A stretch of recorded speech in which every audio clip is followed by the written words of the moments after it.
So, ito pa ang sistema, mga kababayan. Allegedly, nung namatay itong taong ito, nataranta ang mga hindi nila alam kung anong gagawin nila kasi hindi nila mako-cover up dito kung ito ay totoo. 7 hours after the death nitong taong ito, tsaka na lang daw nila, di o mano, ni-report sa authority. Kasi hindi nila pwedeng pagtakpan. May mga tumangka na ibalik ka agad ang bangkay sa Pilipinas. But you cannot do it in America. Kasi dadaan ka sa proseso.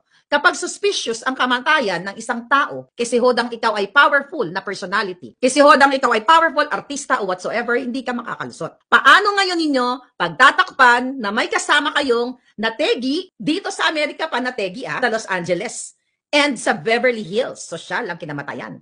At least, namatay ka sa Beverly Hills. Saan ka namatay? Ay, hindi ka na pa napakakasagot. Saan namatay yung friend mo? Doon sa Beverly Hills.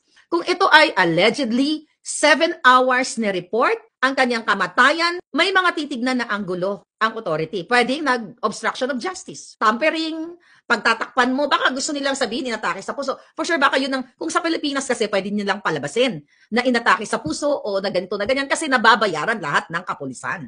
Pero dito sa Amerika, mga palangga, hindi mo pwedeng harangan o hindi mo pwedeng i-cover up yung pagkamatay ng isang tao kasi mananagot ka. Kaya I hope managot si Lisa Tanas dito dahil kasama niya ito.